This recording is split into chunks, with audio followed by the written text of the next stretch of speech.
வணக்கம்.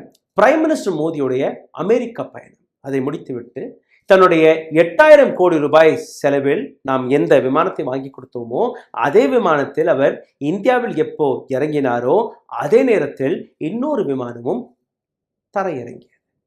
இந்த விமானம் அமெரிக்கா இராணுவத்துடைய விமானம். இந்த விமானத்தில் 119 இந்தியர்கள், கையில் விலங்குகள், இடுப்பில் செயின், காலில் விலங்குகள்.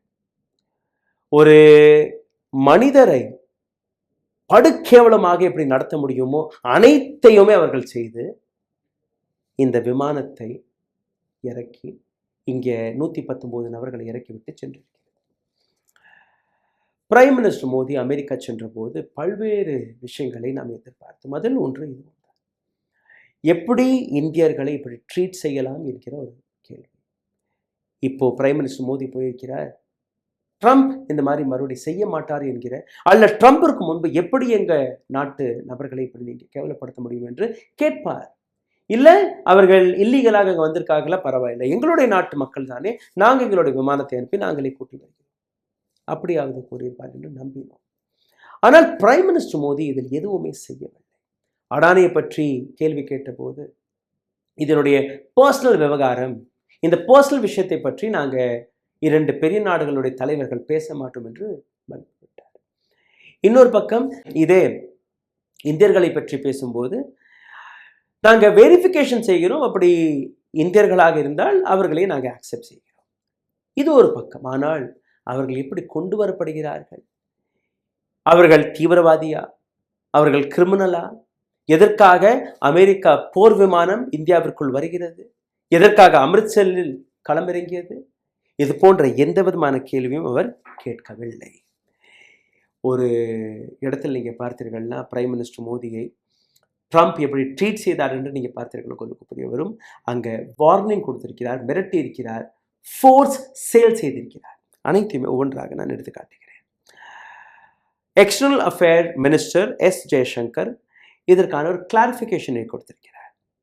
That any aircraft arriving with deported individuals is under the authority of US Immigration and Custom Enforcement. இந்தியாவில் வரக்கூடிய இந்த டிபோர்டேஷனுக்காக வரக்கூடிய எந்த விமானமாக இருந்தாலும் இது American immigration and custom enforcement முறையில் சரியான முறையில் தான் வருகிறது. இதில் எந்த விதமான தவறும் கிடையாது. ஆனால் பிரைம் மினிஸ்டர் மோடி இந்த முறை இங்கே போன போது ஒரு சில விஷயங்களை ட்ரம்ப் அவர்கள் எடுத்து வைத்தார். முக்கியமாக அவருடைய F-35 ஃபைட்டர் ஜெட். இந்த ஃபைட்டர் விமானத்தை எதற்காக கட்டாயப்படுத்தி விற்கிறார்கள் நீங்கள் பார்த்தீர்கள்னா, அதாவது F-35 விமானம் மட்டுமல்ல, க்ரூட் ஆயில், எதை நம்ம ரஷ்யாக்கிட்ட இருந்து 30% தள்ளுபடியில் வாங்கி கொண்டு இருக்கிறோமோ இதை நீங்கள் வாங்கக்கூடாது, முழு விலையில் எங்கள்கிட்ட வாங்குங்க, அந்த 30% டிஸ்கவுண்ட்லாம் நீங்கள் வாங்கக்கூடாது. அப்போ இதற்கு மேலே நம்ம அதிகமாக பணம் கொடுத்து அமெரிக்காவிடமிருந்து நமக்கு தேவைப்படக்கூடிய க்ரூட் ஆயிலை வாங்க போகிறோம். இத்தனை ஆண்டுகளில் இந்தியா இன்னைக்கு வரை டிஃபென்ஸ் செக்டரில் எந்த விதமான டெவலப்மெண்ட்டும் செய்யவில்லை. அவர்களிடம் இருக்கக்கூடிய 3rd ரேட்டட் ஒரு ஏர்கிராஃப்டை விற்க போறாராம், நாமும் அதை வாங்க போகிறோம். ட்ரோன் காலகட்டம், அதாவது பைலட் இல்லாத ஏர்கிராஃப்ட்ஸ்களை இன்னைக்கு உலகம் அடாப்ட் செய்து கொண்டிருக்கிறது. ஆள் இல்லாத விமானங்கள், அதுதான் ஃபியூச்சர். 1990ஆம் ஆண்டு இவர்கள் கண்டுபிடித்தார்களாம். 25 ஆண்டுகளுக்கு முன்பு கண்டுபிடித்த அந்த விமானத்தை இந்தியாவில் விற்க போறார்களாம். அதையும் தலையாட்டி பொம்மை போன்று ஓகே சார் நாங்கள் வாங்கிக் கொள்கிறோம். இதைத்தான் பிரைம் மினிஸ்டர் மோடி செய்து வந்திருக்கிறார். க்ரூட் ஆயில் நீங்க வாங்கணும், எஸ் சார் வாங்கிடணும். F-35 நீங்க வாங்கணும், எஸ் சார் நாங்கள் வாங்கிடுறோம்.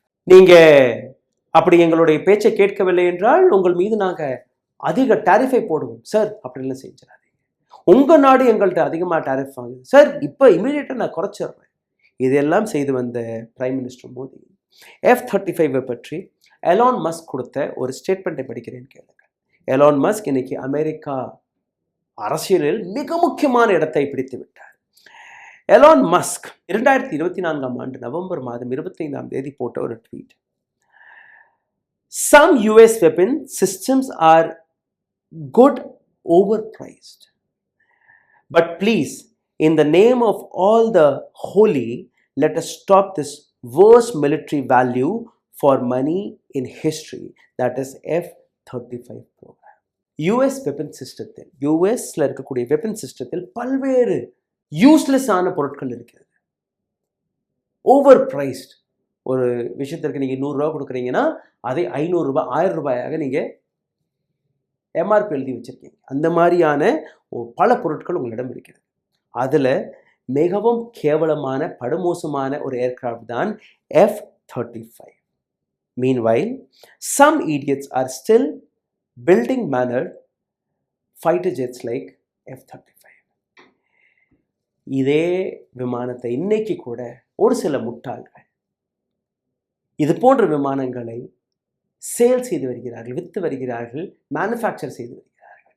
உலகம் இன்னைக்கு எங்கேயோ போய்விட்டது. நீங்கள் இன்னைக்கும் இது போன்ற விமானங்களை மேனுஃபேக்சர் செய்து விற்று வருகிறீர்கள். இது ஒரு பக்கம் இருக்க, மெக்சிகோ போன்ற நாடு, மெக்சிகோவின் பிரசிடென்ட் அவருக்கும் இதே போன்ற தகவல் போயிருக்கிறது. எப்படி எஸ் ஜெயசங்கருக்கு ஒரு பட்டியல் கொடுக்கப்பட்டதோ, அதாவது உங்களுடைய இல்லீகல் இமிகிரண்ட்ஸ் எங்களுடைய நாட்டில் இருக்கிறாங்க, அவர்களை நாங்கள் இந்தியாவிற்கு டிபோர்ட் செய்ய போகிறோம் என்று. மெக்சிகோ நாட்டை எடுத்துக்கொள்ளுங்கள். இதே போன்ற ஒரு இன்ஃபர்மேஷன் மெக்சிகோ நாட்டின் பிரைம் மினிஸ்டருக்கும் போயிருக்கிறது. அதாவது உங்கள் நாட்டில் இருக்கக்கூடிய பல்வேறு மக்கள் எங்களுடைய நாட்டில் இருக்கிறார்கள், இல்லீகல் முறையாக இருக்கிறார்கள். இதே போன்ற இன்ஃபர்மேஷன் தான் இந்தியாவிற்கும் வந்தது எஸ் ஜெயசங்கருக்கு. அந்த நாட்டு அரசாங்கம் அதை ஏற்றுக்கொள்ளவில்லை. கிடையாது, எங்களுடைய ஆட்கள் தான் நாங்கள் கூட்டிக் கொள்கிறோம், ஆனால் அவர்கள் கையில் விலங்குகளை போட்டு கால்களை கட்டி உங்களுடைய இராணுவ விமானத்தில் இவர்கள் இறங்கக்கூடாது. அமெரிக்காவால் ஒன்றுமே செய்ய முடியவில்லை.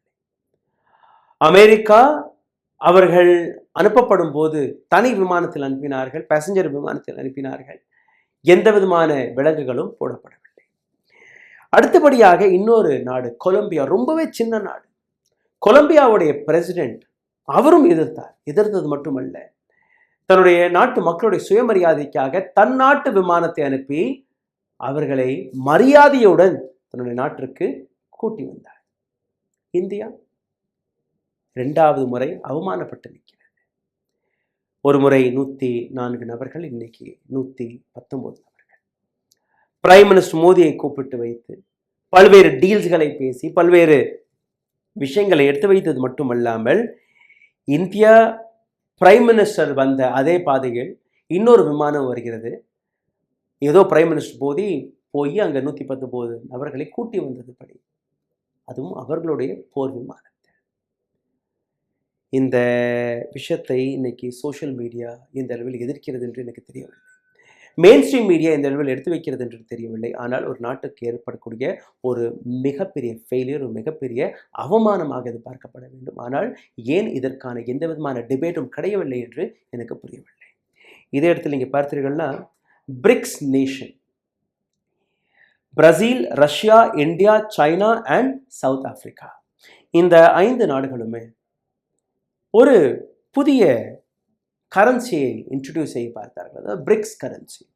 பிரிக் கரன்சி டாலர்ஸ்க்கு எதிராக இருக்கும். அதாவது டாலரை எப்படி நீங்கள் ஒட்டுமொத்த நாட்டில் எங்கே வந்து எக்ஸ்சேஞ்ச் செய்ய முடியுமோ அதே போன்று பிரிக்ஸ் கரன்சியை கொண்டு, எப்படி யூரோ இருக்குது, பவுண்ட் இருக்குது, அந்த மாதிரி பிரிக்ஸ். அமெரிக்கா இதை ஏற்றுக்கொள்ளவில்லை. டொனால்ட் ட்ரம்ப் என்ன கூறியிருக்கிறார்? பிரிக்ஸ் கரன்சியை யாரெல்லாம் ஏற்றுக்கொள்கிறீர்களோ உங்கள் மீது நான் 100% வரியை போட்டு விடுவேன். இம்போர்ட் எக்ஸ்போர்ட் எல்லாம் உங்களால் பண்ண முடியாது. பிரிக்ஸை மட்டும் வைத்து இந்த நாட்டு பிரைம் மினிஸ்டரை மிரட்டி இருக்கிறார். பிரைம் மினிஸ்டர் மோடி இந்த பிரிக்ஸ் நேஷனுக்கான அந்த மீட்டிங் நடந்தது சைனாவில். பிரைம் மினிஸ்டர் மோடி தலைமையில் இது நடந்தது. மோடியால் எதுவுமே பேச முடியவில்லை. மோடி இங்கே வரும்போது பின்னாடி ஒரு ஸ்டேட்மெண்ட் வருது. அந்த ஸ்டேட்மெண்ட் என்ன? The BRICS has been failed after my warning. Trump ஒரு மிரட்டலை கொடுத்தாராம், வார்னிங்கை கொடுத்தாராம், எச்சரிக்கை கொடுத்தாராம். அதற்கு பின்பு இந்த ஐடியா ஃபெயில் ஆகிவிட்டது. காரணம், prime minister Modi yes sir, நீங்கள் சொல்கிறது அப்படியே நான் அமல் பண்ணிவிடுவேன், உங்களுடைய ஆணை, உங்களுடைய உத்தரவை நான் ஏற்றுக்கொள்கிறேன். அப்போது பிரைம் மினிஸ்டர் மோடி அமெரிக்கா சென்று செய்து வந்த விஷயங்களை நீங்கள் பார்த்தீர்கள்னா, தன்னுடைய எந்த விதமான வார்த்தையும் எந்த விதமான ஸ்டேட்மெண்ட்டையும் இது என்னால் ஏற்றுக்கொள்ள முடியாது என்கிற எந்த விஷயத்தையும் அவர் எடுத்து வைக்கவில்லை. காஜாவை நாங்கள் ஆக்கிரமிக்க போகிறோம், காஜா ஒரு பிளாட்.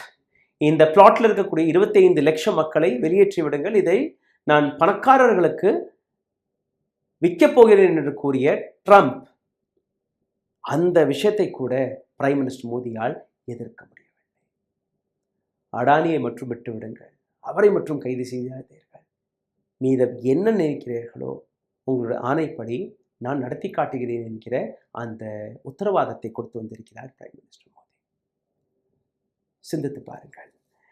ஒரு நாட்டுடைய பிரைம் மினிஸ்டரை தன் நாட்டிற்கு கூப்பிட்டு அழைத்து விருந்தெல்லாம் வைத்து மிரட்டி தான் விற்கக்கூடிய அனைத்து வேஸ்ட் பொருட்கள் எல்லாம் அவர் தலையில் கட்டி அனுப்பும்போது பின்னாடியே அந்த நாட்டுடைய போர் விமானத்தில் கைதிகள், கிரிமினல்ஸ்கள் போன்று விலங்குகளை கட்டி அனுப்பி இந்த நாட்டை எந்த அளவில் கேவலப்படுத்தியிருக்கிறார் என்று பாருங்கள். ஆனால் இந்த நாட்டு ஃபாரின் மினிஸ்ட்ரியாக இருக்கட்டும், அல்ல பிரைம் மினிஸ்டராக இருக்கட்டும், அல்ல இந்த நாட்டில் இருக்கக்கூடிய மற்ற அமைச்சர்களாக இருக்கட்டும், யாருமே இதை பற்றி ஒரு வார்த்தை கூட பேசவில்லை. நன்றி, வணக்கம். ஊடகம் கார்ப்பரேட் அரசியல்வாதிகளின் கைப்பாவையாக, அடிமைகளாக இருந்தது போதும். இனி சாட்டை எடுத்து சுழற்றும் நேரம் வந்துவிட்டது. ஊடகம் பொதுமக்களாகிய உங்களுக்காக, உங்களாலேயே இயக்கப்பட வேண்டும். ஊடக சுதந்திரத்திற்காக உங்களின் பங்களிப்பை இன்றே அளித்திடுங்கள்.